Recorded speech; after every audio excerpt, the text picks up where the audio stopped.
أما بعد فأعوذ بالله من الشيطان الرجيم. بسم الله الرحمن الرحيم. يوم يكشف عن ساق ويدعون إلى السجود فلا يستطيعون خاشعة أبصارهم ترهقهم ذلة وقد كانوا يدعون إلى السجود وهم سالمون فذرني ومن يكذب بهذا الحديث سنستدرجهم من حيث لا يعلمون وأملي لهم إن كيدي متين أم تسألهم أجرا فهم من مغرم مثقلون أم عندهم الغيب فهم يكتبون. قیامت کا منظر فرمایا کہ جب ٹانگ کھولی جائے گی، یوم یکشف عن ساق،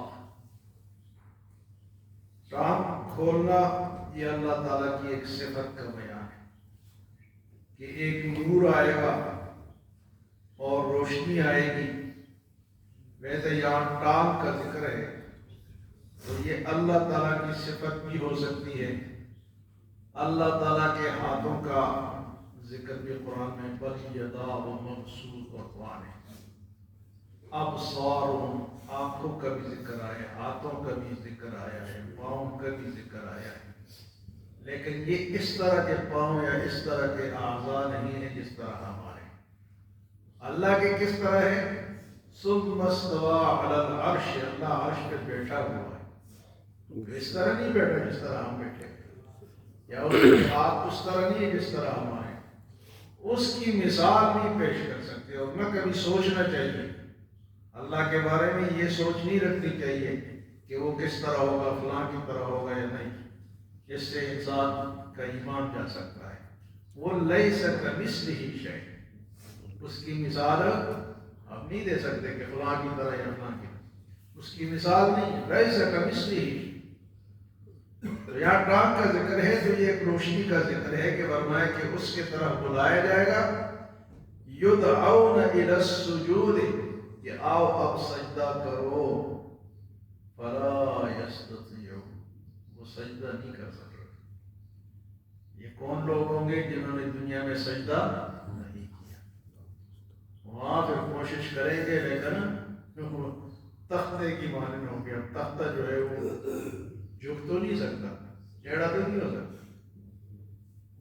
فرمایا کہ وَيُدْعَوْنَ إِلَى السُّجُودِ، یہاں دنیا میں بلاتے ہیں سجدے کی طرف، نہیں آتے ہیں. تو جب یہاں نہیں آتے تو وہاں کر ہی نہیں سکیں. فَلَا يَسْتَطِيعُونَ، تو یہ بڑی جناب خرابی کی بات ہے، بہت سخت بات ہے. جو لوگ نماز نہیں پڑھتے، سجدہ نہیں کرتے ہیں، نمازیں نہیں پڑھتے ہیں، پرواہ نہیں. قیامت کے دن یہ مسلمان یہ اگر کہیں گے کہ ہم سجدہ کریں پھر کر نہیں سکیں. ان کو بلایا جائے گا جس طرح آج کل اذان ہوتی ہے تو بلایا جائے گا، سجدے کی طرف بلایا جاتا ہے، رکوع کی طرف بلایا جاتا ہے، نماز کی طرف بلایا جاتا ہے، لیکن نہیں آتے. فرمایا کہ قیامت کے دن پھر وَيُدْعَوْنَ إِلَى السُّجُودِ فَلَا يَسْتَطِيعُونَ، ان میں پھر طاقت نہیں ہوگی سجدہ کرنے کی. اس لیے یہاں کر، اس میں سجدے کر سکتے ہو کر. فرمایا کہ کیا ہوگا، منظر کیا ہوگا؟ خاشعۃ ابصارہم ترہقہم ذلہ، آنکھیں نیچی ہوں گی اور چہرے پر ذلت ٹپک رہی ہوگی. خاش، نیچے نیچے دیکھ رہا ہے. جس طرح کوئی شرمندہ بندہ دنیا میں کوئی پکڑا جاتا ہے نا، کوئی چوری میں یا کسی برائی میں، تو وہ پھر نیچے دیکھتا ہے.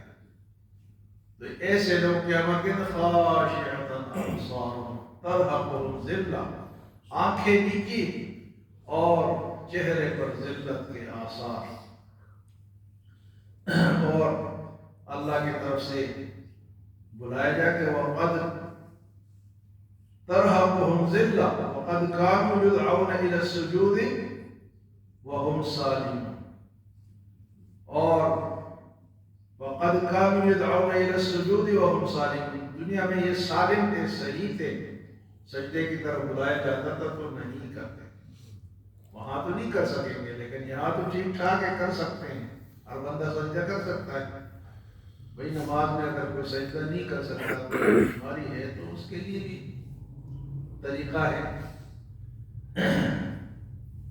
پھر اللہ پاک کی طرف سے آواز آئے گی فَذَرْنِي، چھوڑ دو اس کو، میرے لیے چھوڑ دو اس کو، وَمَنْ يُكَذِّبُ بِهَذَا الْحَدِيثِ، جنہوں نے میری ان باتوں کو نہیں مانا، جھٹلایا، مجھے اور ان کو اب چھوڑ دو، درمیان سے ہٹ جاؤ۔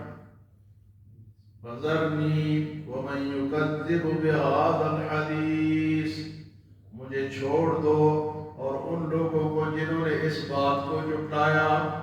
فَذَرْنِي وَمَنْ يُكَذِّبُ بِهَذَا الْحَدِيثِ سَنَسْتَدْرِجُهُمْ مِنْ حَيْثُ لَا يَعْلَمُونَ، میں ان کو آہستہ آہستہ پکڑوں گا، بتدریجاً پکڑوں گا اور ان کو پتہ ہی نہیں چلے گا۔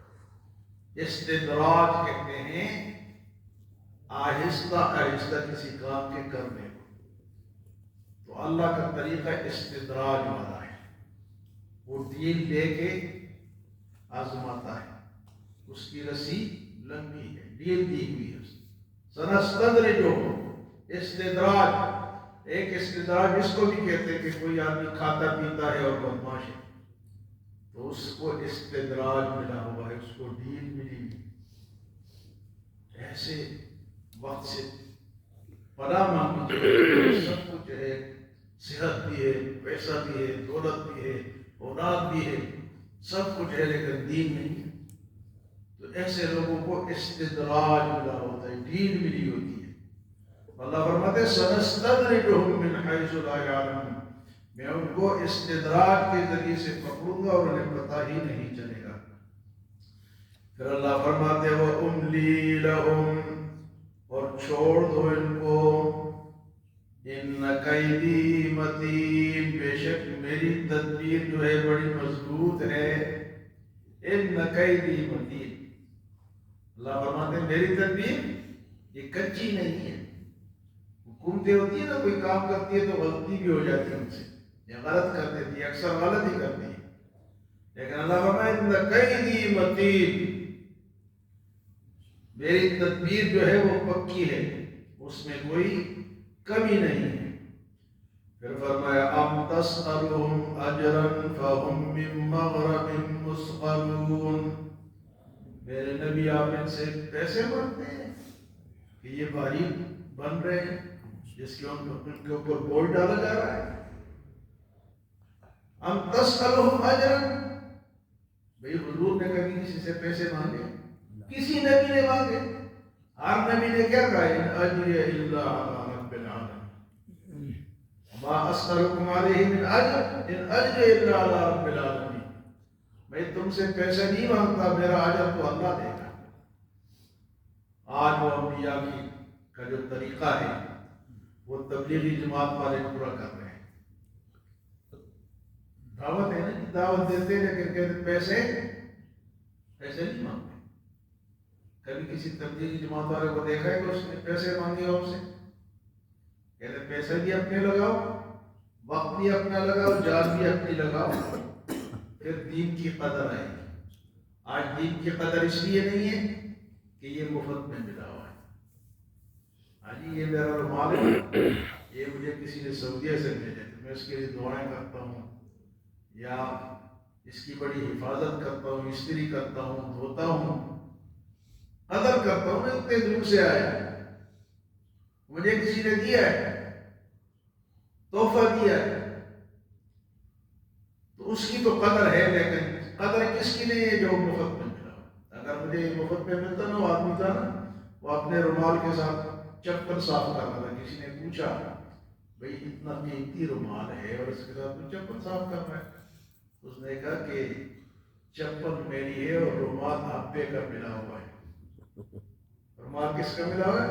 ابا سے بچ گیا تھا تو اس لیے اس کی قدر نہیں ہے، اس کی قدر تو دین کی قدر اس لیے میرے بھائیوں، دین محبت میں ملا ہوا۔ آج بندہ مسلمانوں کے گھر پیدا ہو گیا، لا الہ الا اللہ محمد رسول اللہ، اب کسی کو اس کی قدر نہیں، قدر تو اس دن پتہ چلے جس چیز پہ انسان کی محنت ہوتی ہے اس کی قدر ہوتی ہے۔ اگر آپ ایک گاڑی لیتے ہیں تو اس کی حفاظت کرتے ہیں، اس کے اوپر کپڑا ڈالتے ہیں، اس کی صفائی کرتے ہیں، گھر بناتے ہیں تو ٹائلیں لگاتے ہیں، بجلی لگاتے ہیں، گیس لگاتے ہیں، کیونکہ اس پہ آپ کی محنت ہے، خیال کرتے ہیں۔ لیکن دین کا خیال کوئی نہیں کرتا، کلمہ صحیح پڑھا غلط پڑھا، نماز صحیح پڑھی غلط پڑھی، ٹائم پہ پڑھی بغیر جماعت کے پڑھی، مرضی ہے۔ قدر جو ہے، قدر تو تب ہوتی نا کہ اس کے لیے صحابہ کی طرح ہمارے جانیں گئی ہو، ہمارا خون بہا ہوتا۔ یا آج بھی جو لوگ محنت کرتے ہیں دین کے لیے تو ان کو قدر ہے نا، یہ جو جاتے ہیں یہاں سے لاہور تک اجتماع کے لیے، پاگل ہیں، ان کو قدر ہے۔ یا رات کو جاتے ہیں زکریا مسجد جاتے ہیں، ادھر جاتے ہیں، کیوں جاتے ہیں؟ ان کو قدر ہے اس چیز کی، ہمیں قدر نہیں ہے۔ تو اللہ فرماتے ہیں کہ ام تسألہم اجر، آپ ان سے پیسے مانگتے ہیں، فہم من مغرم مثقلون، جو کہ دبے جا رہے ہیں، آج جن کے اوپر بوجھ آ رہا ہے۔ تو نبی تو پیسے تو دین کے تو لوگ پیسے نہیں مانگتے، کئی مانگتے ہی ہے، کہتے ہیں اتنے پیسے دو گے تو میں تب تقریر کروں گا، جو بڑے بڑے مقرر ہوتے ہیں نا خوش آواز، اور ان کا اثر بھی پھر نہیں ہوتا، ان کا اثر بھی پیسے لے چکے ہوتے پہلے، خاص کر کے اس دور کے نافخوان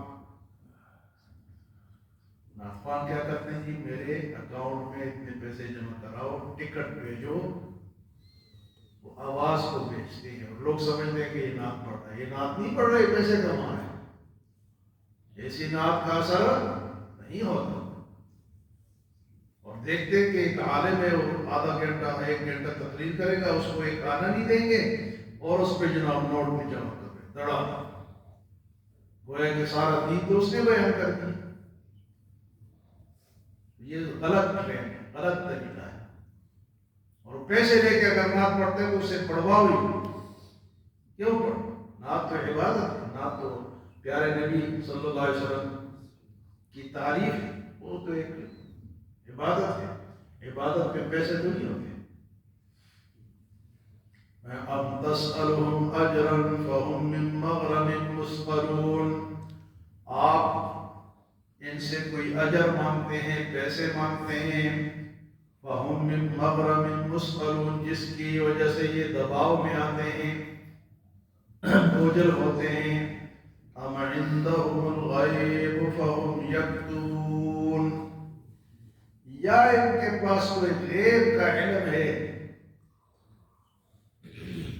جنہوں نے اس کو لکھا ہے۔ ام عندہم الغیب فہم یکتبون، غیب کا علم کسی کے پاس نہیں۔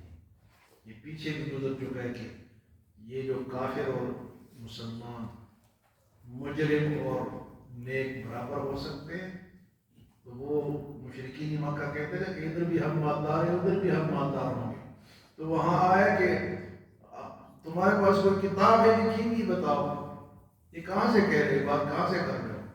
یہاں بھی کہہ رہا ہم عندہم الغیب فہم یکتبون، غیب کی کوئی بات ہے تمہارے پاس جو تمہارے لیے لکھی ہوئی ہے کہ تم ہی ادھر بھی اچھے ہوگے وہاں بھی اچھے ہوگے۔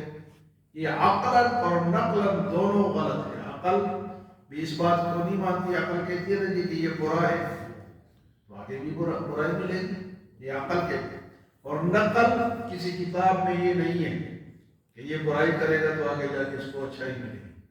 عقل اور نقل دونوں ٹھیک نہیں ہے۔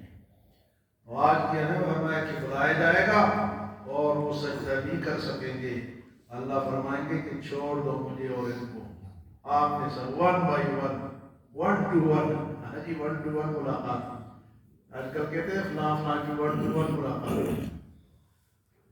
اللہ کی اور انسان کی 1 to 1 ملاقات ہوگی۔ دوسری جگہ ہے اکیلے اکیلے ہوں گے، اکیلے۔